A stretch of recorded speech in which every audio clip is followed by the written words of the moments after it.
يربي الصدقات والله لا يحب كل كفار أثيم سبحان ربك رب العزة عما يصفون وسلام على المرسلين والحمد لله رب العالمين اللهم صل على سيدنا محمد وعلى آل سيدنا محمد وبارك وسلم اللہ رب العزت اپنے کلام مجید کے اندر ارشاد فرماتے ہیں یمحق اللہ الربا مٹاتا ہے اللہ سود کو ویربی الصدقات اور بڑھاتا ہے صدقے کو واللہ لا یحب کل کفار اثیم اور اللہ رب العزت ہر ناشکر اور گنہگار سے محبت نہیں فرماتے صدق اللہ العظیم۔ سود کی برائی بیان ہو رہی ہے۔ سود خور لوگ یہ کرتے تھے یا کہتے ہیں کہ سود بھی تجارت کی طرح ہے، حالانکہ تجارت کے اندر نفع اور نقصان دونوں پہلو ہوتے ہیں۔ کئی مرتبہ بندہ زیادہ منافع کماتا ہے، کبھی کم کماتا ہے، کبھی کسی چیز میں نقصان بھی ہوتا ہے، لیکن سود خور کو تو فکس ہے کہ اس نے اپنے مال کا منافع فکس کیا ہوتا ہے، تو واسطہ کہ میرا جو ہے اتنا دینا ہے تم نے 10%، 15%، کتنے %، 28%، 23% لوگ مقرر کر لیتے ہیں کہ کوئی مرے جیے میرے پیسے کھڑے، تو واسطہ اسلام نے اس لیے اس کو ظلم کی بے قرار دیا۔ ظلم کا معاملہ یہ جائز نہیں ہے، دوسروں کے ساتھ ظلم اور زیادتی کرنا۔ تجارت میں بندہ دیکھتا ہے غریب آدمی ہے، نہ منافع کماؤ، بندہ ایسے ہی دے دیتا ہے۔ اور ساہوکار جو ہوتا ہے سود خور، تو اس کے اندر تو دل مردہ ہو چکا تھا، وہ تو اللہ معاف کرنا فرمائے کہ 1 روپیہ بھی چھوڑنے کے لیے تیار نہیں ہوتا، تو کہتے ہیں ہمارا سود تو پورا دو، تو واسطہ۔ اس لیے اللہ رب العزت نے اس کو حرام قرار دیا اور دنیاوی سزا کو بیان فرمایا یمحق اللہ الربا، اللہ سود کو مٹاتا ہے، اللہ سود کو مٹا کے رکھ دے گا۔ سود کا مال بچتا نہیں ہے۔ بظاہر یہ نظر آئے گا کہ سود کا قرضہ لے کر ہم نے 1 فیکٹری اور لگا لی، 1 دکان اور لگا لی، 2 فیکٹری ہو گئی، سود کا پیسہ لے کر اتنا مال اور ڈال دیا کاروبار میں، یہ ہو گیا وہ ہو گیا۔ نہیں، اللہ کا قرآن سچا، اللہ رب العزت سچے فرمایا اللہ مٹائے گا اس کو، یہ نہیں بچ سکتا۔ جس چیز کو اللہ رب العزت مٹانے پر آ جائے وہ بچ سکتا ہے؟ جی نہیں، وہ پیسہ، وہ مال، وہ کمائی حرام راستوں میں خرچ ہوگی، تو واسطہ فضول خرچی اور گناہوں کے راستوں میں خرچ ہوگی۔ لوگ بینڈ باجے شادیوں کے اوپر کتنا خرچ کرتے ہیں، تو واسطہ اور اسی طرح حرام راستوں پر خرچ کرتے ہیں، گناہوں کے راستوں میں خرچ کرتے ہیں، استغفراللہ، بدعات اور خرافات کے راستے میں خرچ ہوتا ہے ایسا مال۔ یا اللہ میری توبہ استغفار۔ سب سے خطرناک صورتحال ہے تھانوں کچہریوں میں یا ہسپتالوں کے دھکے کھانے میں پیسہ برباد ہو جاتا ہے۔ دیکھا کتنے ہزاروں لاکھ روپے لوگوں کے خرچ ہوتے ہیں، غریب آدمی سوچ بھی نہیں سکتا کہ اتنا پیسہ لگ گیا اس کے، اور اتنا پیسہ لگتا ہے پھر کہاں گیا سارا پیسہ؟ تو استغفار۔ نہ حرام کماتے اور نہ حرام راستے پر خرچ ہوتا، اللہ بیماری نہ دیتے، عافیت کے ساتھ کیسے مزے سے رہتے۔ ایسی بیماری آگے ٹیسٹ کراتے کراتے کہتے ہیں اتنے لاکھ روپے خرچ ہو گئے، تو بس اللہ رب العزت اس طرح مٹا کے رکھ دیتے ہیں کہ بندے کو وہ مال نصیب ہی نہیں ہوتا۔ ہمارے بڑے ایک دعا دیا کرتے تھے، جو بھی چیز دیتے تھے، جو چیز کسی کو ملتی تھی، کسی نے دکان بنا لی، کسی نے مکان بنا لیا، کسی کو کوئی چیز دی تو ایک دعا دیتے تھے کہ اللہ نصیب کرے، یہ چیز آپ کو اللہ نصیب بھی کرے۔ چیز تو مل جاتی ہے اور نصیب میں نہیں ہوتی۔ زمین پڑی ہے ساری زندگی پڑی رہی، رہنے کا موقع ہی نصیب نہیں ہو، تو استغفار۔ پیسہ پڑا ہے ساری زندگی، حج اور عمرے کی سعادت ہی نصیب نہیں ہوئی، تو استغفار، کیا فائدہ ہوا اس پیسے کے پڑے رہنے کا؟ تو نیکی کے راستے پر پیسہ خرچ ہی نہیں ہوتا، اس طرح اللہ اس کو مٹا دیتے ہیں۔ اور کئی مرتبہ تو واقعی ایسا مٹاتے ہیں، سود خور کا ایسا محاق آتا ہے، کئی مرتبہ آپ دیکھتے ہیں اللہ نے توبہ استغفار دیوالیے ہو جاتے ہیں، ایسی فیکٹریوں کو آگ لگتی ہے، ایسا نقصان ہوتا ہے توبہ استغفار کہ جمع پونجی راس المال بھی کخ نہیں بچتا، استغفر کچھ نہیں ہم پلے ہاتھ پڑتا، استغفر اتنا نقصان ہوتا ہے۔ ظاہر ہے جس کو اللہ کا قرآن کہہ رہا ہے یمحق اللہ، اس کو اللہ مٹائے گا، کون بچائے گا اس کو؟ استغفر اللہ۔ لیکن یہ بات سمجھ نہیں آتی۔ اور تجارت میں بچت ہے، جس کو اللہ نے حلال مال میں تو برکت ہوتی ہے۔ جیسے پہلے بھی عرض کیا، علماء کرام کتنی مثالیں بیان فرماتے ہیں۔ کتے اور بلیوں کو دیکھو کتنے کتنے بچے دیتی ہیں، 6 8 8 بچے ہوتے ہیں۔ کتوں اور بلیوں کے ریوڑ کبھی نظر نہیں آئیں گے آپ کو گلیوں میں، لیکن بکری کو دیکھو 2 بچے، 3 زیادہ سے زیادہ 3 بچے دے گی، 4 دے دے گی، لیکن ریوڑ کے ریوڑ بکریوں کے نظر آتے رہتا ہے۔ عید میں کتنی بکریاں قربان ہوتی، لگتا بس اب بکریاں ختم ہو گئی، منڈی میں مال ہی ختم ہو گیا سارا یوز، لیکن پھر اللہ ایسی برکت دیتے ہیں۔ حلال مال میں برکت ہوتی ہے نا، حلال میں برکت ہے۔ ایک سود کا معاملہ ہے، ایک بندے نے سودی معاملہ کیا کہ مجھے پیسے دے دو، انہوں نے کہا ٹھیک ہے پیسے لے لو، اتنے پیسے واپس کرنا۔ اسی طرح ایک معاملہ مضاربت کا معاملہ ہے، پہلے بھی شاید واقعہ سنایا تھا، سابقہ امت اور بنی اسرائیل کے اندر ایک بندہ تھا، وہ شہر جا رہا تھا کمانے کے لیے، راستے میں اس کو ایک بوڑھے ملے، نے کہا کدھر جا رہے ہو جوان؟ انہوں نے کہا شہر جاتا ہوں، کماؤں گا، مزدوری کروں گا، یہاں تو ہے نہیں کوئی انتظام میرے پاس۔ انہوں نے کہا شہر کیوں جاتے ہو؟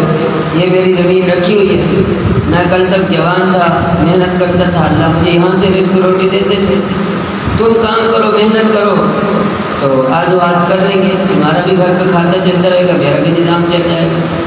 کہ یہ تو اچھی بات ہے، گھر کی آدھی تو پوری برابر سے بھی اچھی ہوتی ہے، شام کو گھر چلا جاؤں گا، یہی زمین پہ کام کروں گا۔ لو جی اس نے کام کیا، اللہ رب العزت نے اچھی فصل عطا فرما دی، گندم آ گئی، جو بھی اناج نہ بویا تھا، اکٹھا کرنے کے بعد 2 ڈھیریاں لگ گئی، ایک آجر کی اور ایک اجیر کی، ایک زمیندار کی اور ایک مستاجری کرنے والے کی، مزدوری کرنے والے کی۔ اب دونوں نے اٹھانا شروع کر دیا، بوریاں بھر کے لے جاتے اپنے اپنے گھر میں چھوڑنے کے لیے۔ ایک بندہ اناج اٹھا کے لے جاتا، دوسرا نگرانی کرتا، دوسرا اٹھا کے لے جاتا تو پہلے والا نگرانی کرتا۔ لو جی اٹھا کر لے جانے لگے، نوجوان نے بوری بھری، اپنے جانور پہ لادا، چلا گیا۔ بابا جی یہ سوچ رہے ہیں کہ میں تو بوڑھا آدمی ہوں، اتنے اللہ نے گندم دے دی ہے، اتنی مجھے تو ضرورت سے زیادہ ہے، یہ نوجوان آدمی ہے، اس کے بچے ہوں گے، اس میں کوئی اور مسئلے مسائل بھی ہوں گے، بیچارہ مزدوری کے لیے جا رہا تھا، حق اس کا زیادہ بنتا ہے، محنت بھی اس نے کی ہے۔ وہ اپنی ڈیری میں سے لمبے بھر بھر کے اس کی ڈیری میں شامل کرنا شروع کر دیا۔ اللہ کی شان جب وہ آ جاتا تو آرام سے بیٹھ جاتا، اس کو پتہ بھی نہ چلتا، نیکی کر دریا میں ڈالا۔ ہم نے پیچھے سے سارا سبق یہی پڑھا نا کہ نیکی کرتے ہیں اور اس میں ریاکاری دکھلاوا نہیں ہونے دیتے، اللہ کے ہاں ایسی نیکی قبول ہوتی ہے۔ وہ بوڑھا بیچارہ اپنا غلہ لے کر گھر چھوڑنے کے لیے جاتا، کھیت میں یہ نگرانی کرتا کہ کوئی جانور نقصان نہ کر دے، اب یہ سوچتا کہ میں تو شہر جاتا دھکے کھاتا، پتہ نہیں مزدوری ملتی نہ ملتی، بابا جی کا کتنا احسان ہے، انہیں گھر بیٹھے مجھے انتظام کر دیا اور میرے لیے انتظام ہو گیا، اور اتنا غلہ اناج آ گیا، اتنے دانے مل گئے، میں کیا کروں گا؟ ایک بار تو جوان آدمی ہوں، کما بھی سکتا ہوں، یہ بوڑھا ہے بیچارہ، اس کا حق زیادہ بنتا ہے، زمین اس کی ہے، حق اس کا زیادہ بنتا ہے، لہٰذا وہ اپنی ڈیری میں سے لمبے بھر بھر کے اس کی ڈیری میں شامل کرنا شروع کر دیتے۔ بابا جی آتے تو سیدھا ہو کے بیٹھ جاتا، وہ پتہ بھی نہ چلے۔ اللہ کی شان کتابوں میں لکھا ہے، ایک دن گزر گیا، دوسرا دن گزر گیا، 3 دن گزر گئے، ڈیری اٹھاتے اٹھاتے اٹھاتے گھر کے سارے برتن بھر گئے، ہمسایوں کے بھر گئے، ڈیریاں ویسے کی ویسے پڑی۔ اللہ اکبر کبیر، حیران پریشان سر پکڑ کے بیٹھ گئی، یہ کیا ہوا؟ چلو وقت کے نبی کے پاس چلتے ہیں، اللہ کی طرف سے کوئی معاملہ ہے، ہمیں تو سمجھ نہیں آتی ہے، ظاہری حالات میں تو ایسا نہیں ہوتا 3 دن ہو جائیں اور بندوں کی ڈیری ختم ہی نہ ہو رہی ہو، آسمان لوگ وقت کے نبی کے پاس تشریف لے کے چلے گئے، دونوں جا کر کہا ایسے ایسے ہم نے معاملہ کیا، زمین میری ہے، کام اس نے کیا، اللہ نے رزق دیا، ہم نے آدوات کیا، اٹھا رہے ہیں، 3 دن میں ختم ہی نہیں ہو رہا۔ انہوں نے اللہ سے دعا کیا، اللہ کیا ماجرا ہے، ان کا مسئلہ حل فرمائے۔ تو جبرائیل علیہ السلام تشریف لائے، آ کر ارشاد فرمایا، اللہ رب العزت فرماتے ہیں کہ ان دونوں سے کہو کہ تم نے اپنی پیٹھ پیچھے جو کام شروع کر رکھا ہے، جب تک تم وہ کام بند نہیں کرو گے، ہم بھی اس ڈیری کو ختم نہیں کریں گے۔ اللہ اکبر، یہ ہے تجارت میں حلال مال میں برکت، کہ اللہ رب العزت، دینا تو اللہ نے ہوتا ہے نا، ہم یہ سمجھ رہے ہوتے ہیں زیادہ مل گیا، زیادہ بکری ہو گئی، آج زیادہ سیل ہو گئی، آج تھوڑی سیل ہو گئی، اس سے کچھ نہیں ہوتا۔ اصل چیز برکت ہوتی ہے کہ اللہ کتنے برکت اس میں عطا فرمائیں گے، اور اصل چیز خرچہ ہوتا ہے کہ اللہ اس کو کہاں خرچ کروائیں گے، حرام کا مال کہاں خرچ ہوگا۔ زیادہ سیل ہو گئی اور راستے میں ایکسیڈنٹ ہو گیا، کیا فائدہ ہے زیادہ سیل کا؟ تھوڑی سیل ہو گئی اور عافیت کے ساتھ گھر میں چلے گئے اور گھر پکی پکائی دعوت آ گئی، کیا پریشانی ہوگی ہمیں؟ سیل نہیں ہوئی تھی تو اللہ نے کھانا مفت میں نہیں کھلا دی، ہو نہیں جاتا ایسا؟ صبح شام اللہ ہمارے ساتھ اتنے احسانات انعامات کرتے ہیں، لیکن افسوس کہ انسان اللہ پر نظر نہیں کرتا، چیزوں پر اور دنیا پر نظر کرتا ہے، اور یہ سمجھتا ہے کہ نعوذ باللہ من ذالک استغفر اللہ، کہ میرا پیسہ اس طرح بچ جائے گا، اس کاروبار میں لگاؤں، چاہے حرام کاروبار کیوں نہ ہو، سود میں بینک میں رکھوا دو، اتنے پیسے روزانہ ماہانہ ملنے شروع ہو جائیں گے، اور یہ یوں ہو جائے گا وہ ہو جائے گا۔ شیطان ایسا بندے کو چکر چلاتا ہے، اللہ کی دشمنی پر ہوتا رہتا ہے۔ سود تو اللہ کے ساتھ اعلان جنگ ہے، لیکن فرمایا اللہ رب العزت نے اعلان کر دیا جو مرضی کر لو، یمحق اللہ الربا، اللہ سود کو مٹائے گا، وَيُرْبِي الصَّدَقَاتِ، اور صدقے کو اللہ بڑھائے گا۔ خرچ کرنے پر اللہ بڑھاتے ہیں، پہلے بھی شروع میں ہم نے پڑھا 700 گنا سے شروع کرتے ہیں کہ 700 اللہ دیں گے، ایک کے بدلے میں اللہ 700 دیں گے۔ اللہ اکبر کبیر، یقین ہو اللہ کے اوپر دینے پر کہ میرا اللہ دینے والا ہے، وہ یوں دے گا۔ لیکن افسوس کہ اللہ کی ذات عالی پہ یقین نہیں ہوتا۔ پہلے زمانے لوگ دینے کے بارے میں سوچ رہے ہوتے تھے، اللہ بھی پھر ان کو ایسے دیتے تھے، دونوں یہ سوچ رہے تھے نا کہ میں اس کا فائدہ دے دوں، اس کا حق زیادہ ہے۔ آج ہم میں سے ہر بندہ یہ سوچ رہا ہوتا ہے میرا حق زیادہ ہے، ملازم کہتا ہے میرا حق زیادہ ہے، سارے میں ہی سمیٹوں، اور مالک یہ سمجھتا ہے کہ میرا حق ہے، میری دکان ہے، سارا خون اس کا نچوڑ لوں اور اس کو کچھ نہ دوں۔ استغفر اللہ، اس لیے برکت نہیں ہے۔ اگر ہر کوئی ایک دوسرے کا خیال کرے گا، اللہ رب العزت پھر برکت عطا فرمائے گا۔ اللہ ہمیں یہ راز میں، اسی کو اللہ نے پیچھے ہم نے پڑھا نا، وَمَن يُؤْتَ الْحِكْمَةَ فَقَدْ أُوتِيَ خَيْرًا كَثِيرًا، یہ حکمت، یہ سمجھ جس کو آ جاتی ہے اس کو تو خیر کثیر مل جاتی ہے۔ اللہ اس حکمت کی سمجھ ہمیں نصیب فرما دے اور عمل کی توفیق عطا فرما دے۔ آمین۔ وآخر دعوانا الحمد للہ رب العالمین۔ سبحان ربی العلی العظیم۔ اللهم صل على سيدنا محمد وعلى آل سيدنا محمد وبارك وسلم۔ ربنا ظلمنا أنفسنا وإن تغفر لنا وترحمنا لنكونن من الخاسرين۔